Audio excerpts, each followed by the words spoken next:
Well, hi there. I'm Diana Montford. Yes, the world's first transgender television journalist born male became female. Which reminds me, gay politics. Do we need gay politics? Yes, I think we do. And so does my guest.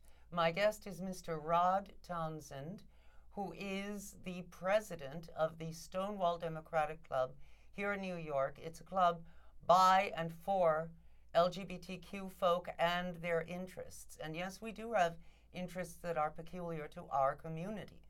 We often go 2 steps forward, 1 step back.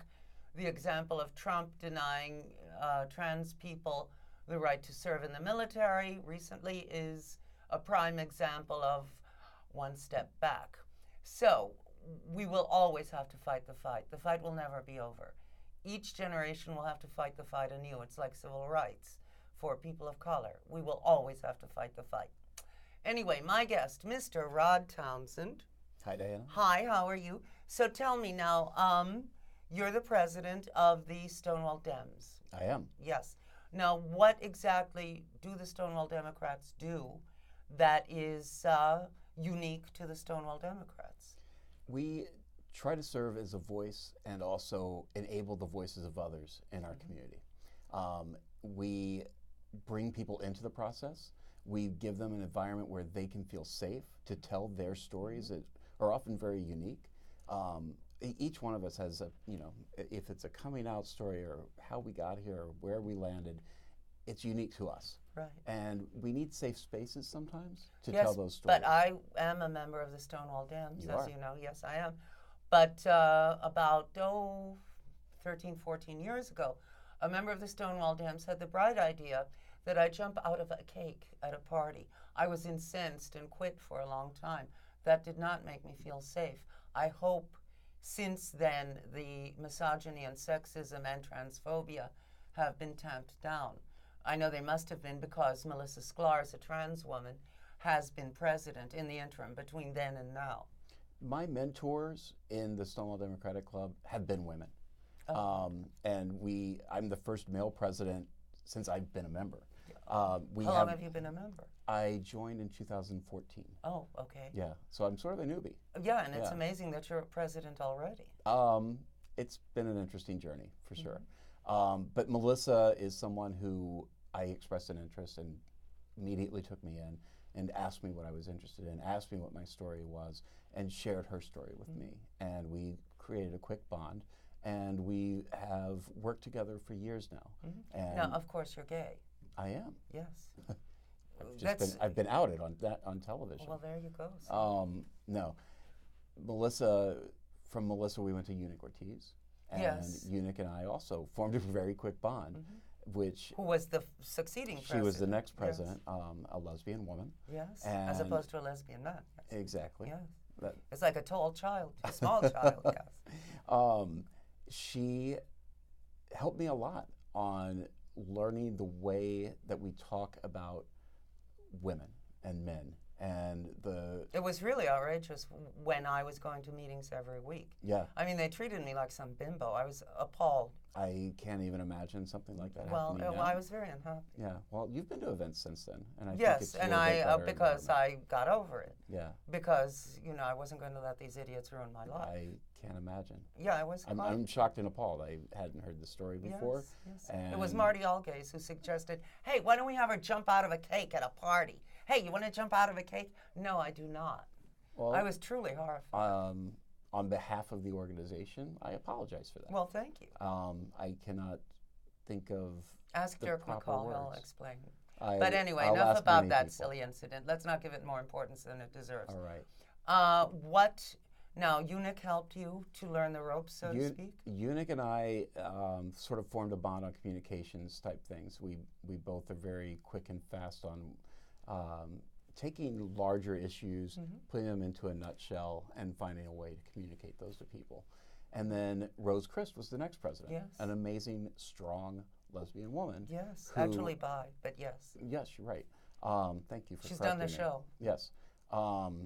I Rose is like the younger sister that I never had. There you go. Sometimes she's like the older sister I never had, especially when she's telling me when I've done something wrong. Well, you're an only child. Yes, exactly. So am I. So these sisters of mine, Melissa, Eunuch, and Rose, have become this extended political family that has raised and nurtured me and taught me an immense amount in a short period of time. Well, it's wonderful that a man can accept instruction from a woman, because that was not the case pre the women's movement. Some man would have said, "Who the hell does this broad think she is?" You know, a woman taught me to read. A woman taught me to sing. And a woman taught me to play trumpet. A woman taught me to play cello. Different women. Women taught me math. Women have taught me pretty much everything I know. The men have taught me to drive and to swim. Yeah, women. Women are the teachers that have taken me in. What's that? Are you sure you're gay? I might be. But ever tried it with a woman? Yeah, absolutely. Not the same. Different, not horrible. Yeah. I just felt like the bond with men was stronger. That's just the path that I went along. But I know there is misogyny in the gay community. Yes. And transphobia. And there's unrecognized misogyny and transphobia. People don't know because they've not been educated. It's not been pointed out to them. What you're saying is wrong. What you're doing is wrong. When I said that, someone got on my case and said, oh, she wants respect. Yes, I do. I couldn't win, you know, which is why I took a long break from the Stonewall Dance. Okay. Well, I'm glad you're back, and I'm glad that your voice is back, and I'm glad that you were undaunted in your interests. Yes. But anyway, now, regarding law as it treats us, do we, the Republicans often say, well, identity politics, but the personal is political. So yes, identity politics. Do we in New York are very lucky, as you know, since we have almost every kind of law that one can have. Yeah. But in the rest of the country, people are not very lucky and often come face to face with extreme homophobia, transphobia, misogyny, racism, name it, they come against it. Absolutely. I'm from southern Indiana. It's a town on basically where Illinois, Kentucky, and Indiana meet. So it was a university town. What's the name of it? Evansville, Indiana. Okay. There are 2 universities. There's a symphony orchestra. There's a pop band. You know, it was a lovely place to grow up. And a cultural center. Exactly. Yeah. But it's also the state where Mike Pence is from. I'm sorry, was that name even allowed to be said on air? Well, yeah, I guess you said it, but oh my God. Yeah. But now it's also the state that Pete Buttigieg is from. It's also the state that you're from. Exactly. And my mother has called me to say, did you know there's a gay mayor in South Bend and he's running for president? If you would have stayed in Indiana, maybe that would be you. Thanks, Mom. Well, yeah, but we don't know what's coming for you. You might be president yet. That's an interesting idea. Did Pete think this 5 years ago? I don't know. No, Probably I don't think not. so. Yeah. Did just a year ago, Ocasio-Cortez was a bartender. True. So you never know. True. And now she's inspiring people to rise up and do things in their own community. Yes. She's shown that it can be done. Exactly. And that's the American dream as we were taught it. And when I was younger, I didn't have those examples. Did you have those examples of New York? You had more examples in New York of strong gay leadership in the political world. Yes, but all right, Sylvia Rivera, whom I knew, was considered a fringe character by the dominant upper middle class white gay population because she would demand things for people who had no voice. And she was wonderful that way. But they considered her a nuisance and an embarrassment. Now she's a great heroine. This is very nice, but why didn't they treat her with this kind of respect when she was alive? She died in 2002 at the age of 50. And she had a brutal life, absolutely brutal. Homeless, a prostitute at the age of 11, the poor dear. Sylvia Rivera had a very hard life, and no one helped her, and they could have. But they said, oh, get away from me. Oh, she's so vulgar. You're absolutely right, and that's why it's incumbent on LGBTQ political groups like ours today to be sure that marginalized communities are not only in the room, but speaking in the room. Yes, but and listening GLID, to. Gay and Lesbian Independent Democrats, was also somewhat transphobic, because before I was a member of the Stonewall Club, I was a member of GLID. I'm settling scores and airing dirty laundry here. And they were quite homophobic at the time. How far back is that? Transphobic. How far back is 20 that? years. Okay. I'm sure the world has progressed since then. Yes, and I think that more efforts have been made, not only in, say, a Stonewall or a GLID, but also in the National Party. We have trans folks at the convention, the Democratic convention. I know, because I was an alternate delegate for Wesley Clark, and who didn't run, but still. But we didn't see that growing up. I didn't see that on television. It wasn't in the press that I was seeing. I was born in 1956. Growing up, what I was illegal and evidence of insanity. Yeah. So, I mean, that was... And just now we have the World Health Organization saying, oh, actually we were idiots about that, and it's not a mental disorder. Well, that's nice, but what about all the people who killed themselves because they thought it was, and they couldn't overcome it? And it's incumbent on us to carry on their legacy and do better now. Well, if you see the final scene of The Boys in the Band, the film shot in 1969. Yes. When the protagonist is, if only we didn't hate ourselves so much. We did hate ourselves because we were taught to hate ourselves and taught to internalize homophobia and to think we were insane. Before I was involved in politics, I did a little bit of writing for websites like Gawker and Wonkat. And one of the things that I like to write about, and I also have my own blog, back when people were blogging. Do they not now? Well, less so. Do you still have your blog? No. It's been about 10 years. But one of the things that I would like to write about often was media representation and how we were being presented in the media. I grew up, who was gay on TV? There was the San Francisco family, Jim J. Bullock was a gay character. But I didn't identify with him. Billy Crystal was a gay character on Soap. I didn't identify with him. Yeah. I didn't. Paul Lynde on the Squares.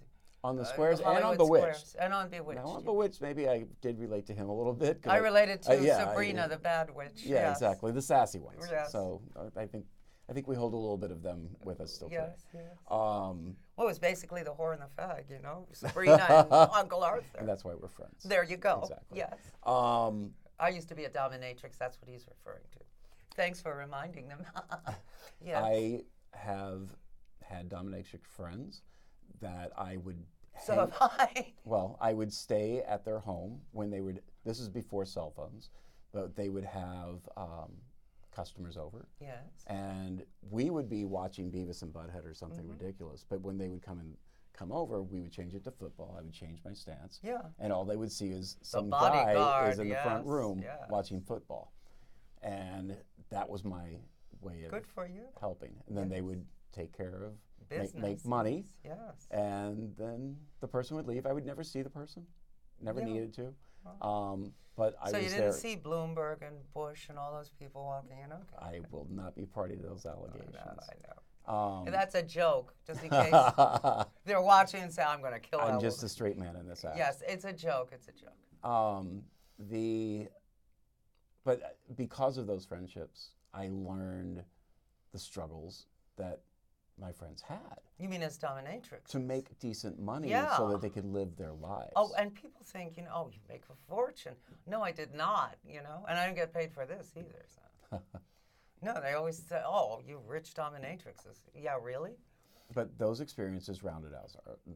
They were part of our lives. We carry them with us today. And well, all folk who are socially unacceptable tend to band together. They coalesce to form a kind of group so they can defend themselves. Yeah. But at the same time, I have no problem.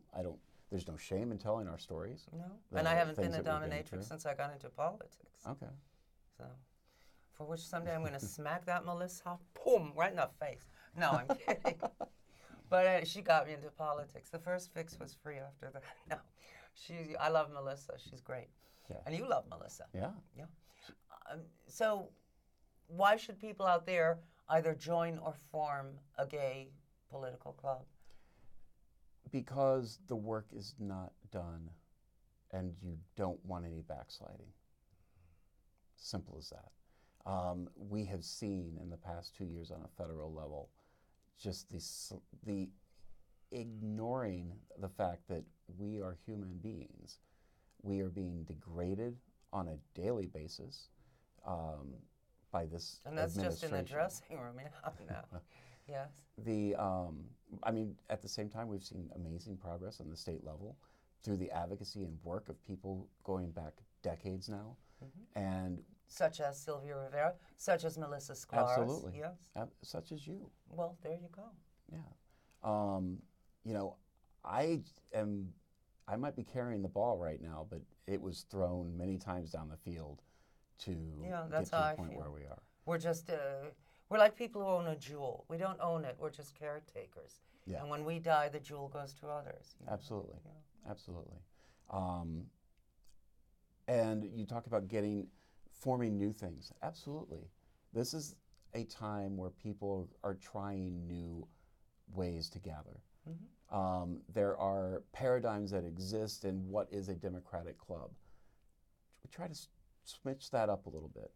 One of the things that I've done is try to help folks become their own advocates. Talk about your stories, and I'll give folks at a meeting a list of 30 bills that are currently that are currently in the legislature, and I'll tell them, think about your own life and think about how any number of these bills affects it. One of the bills that's in the legislature right now would mandate LGBTQ history in the schools. Yes.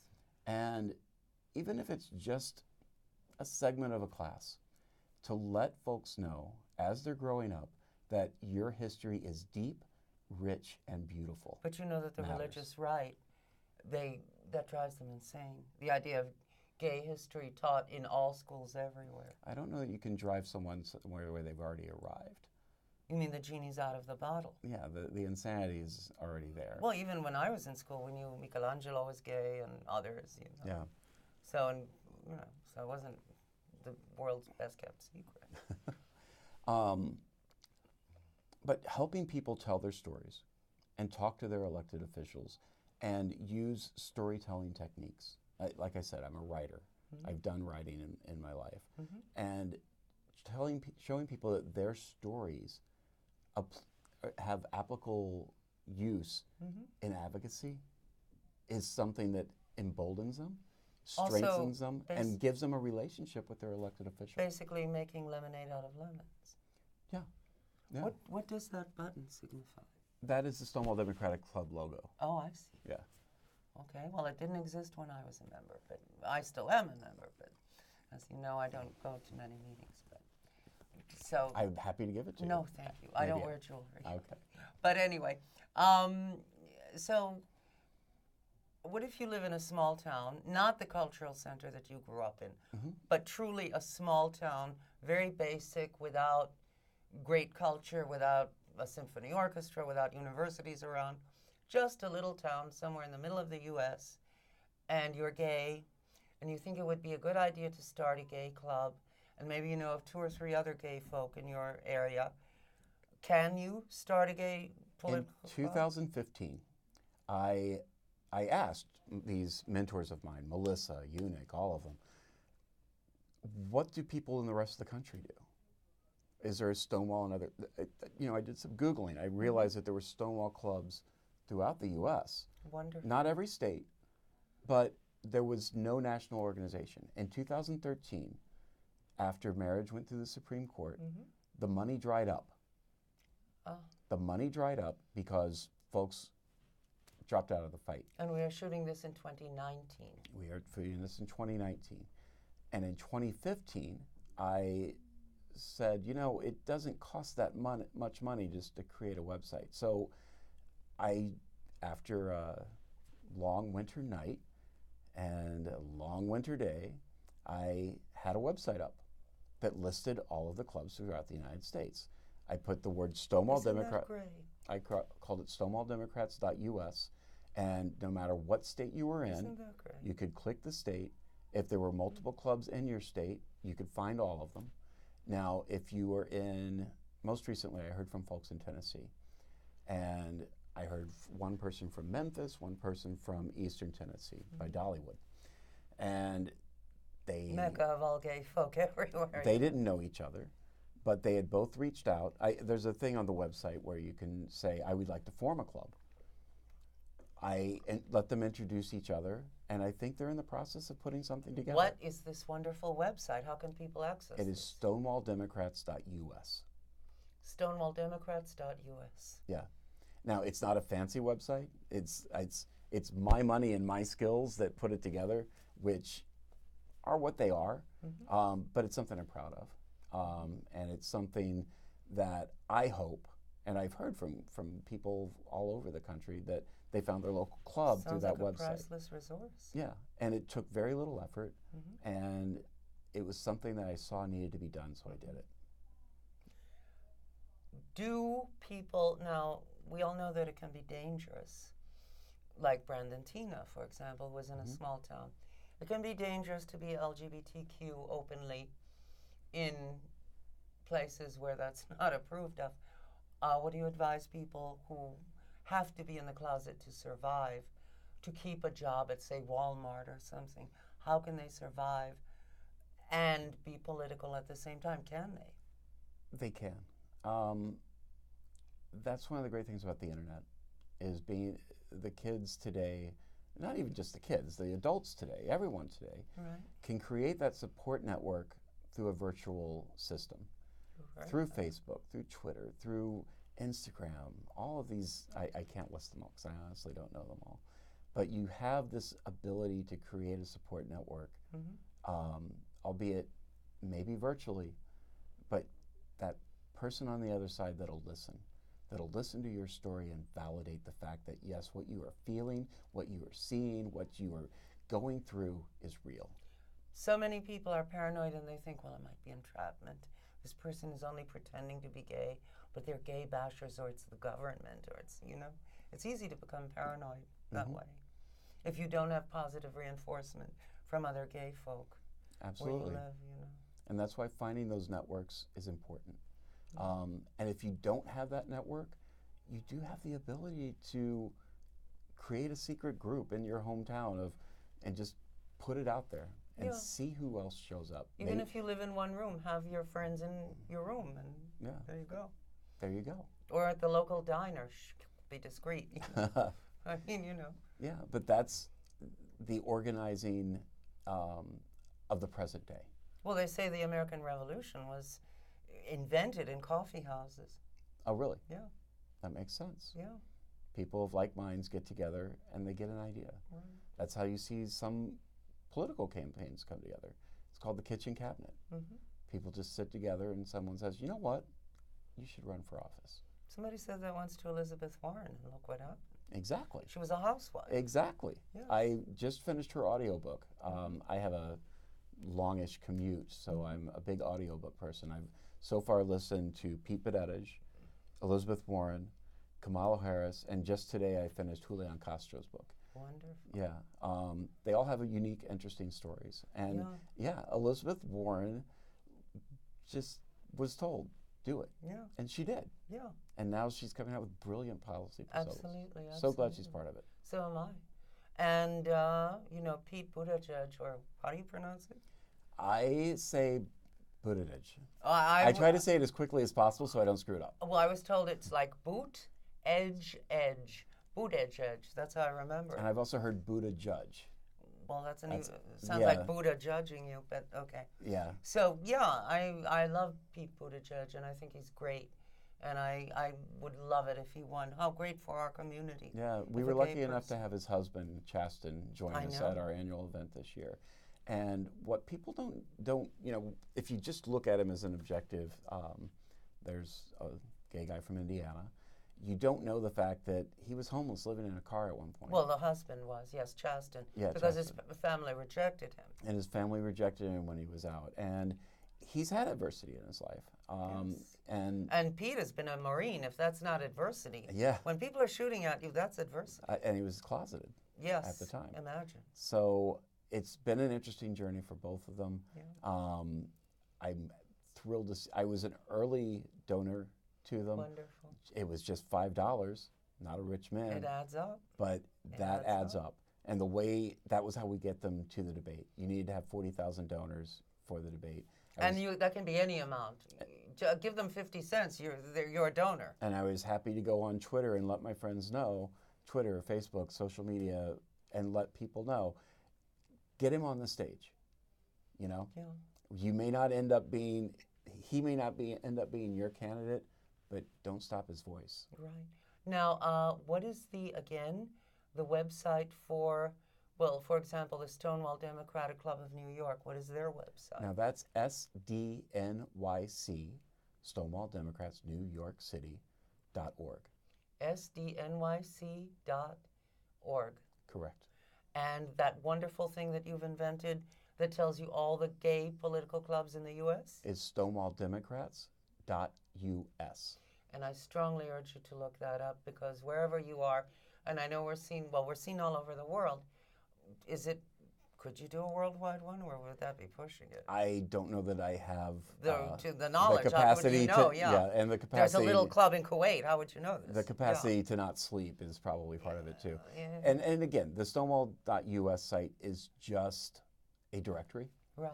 But from that, you can find that local club or find a club nearby. Or start your own. Folks in Oklahoma wanted to put together a club, so I hooked them up with people in Texas who were nearby and could give them a boost. Right, and tips on how to do it. Exactly. And I'm amazed that in Oklahoma there was no gay Democratic club, because Oklahoma's a happening state, you know? Yeah.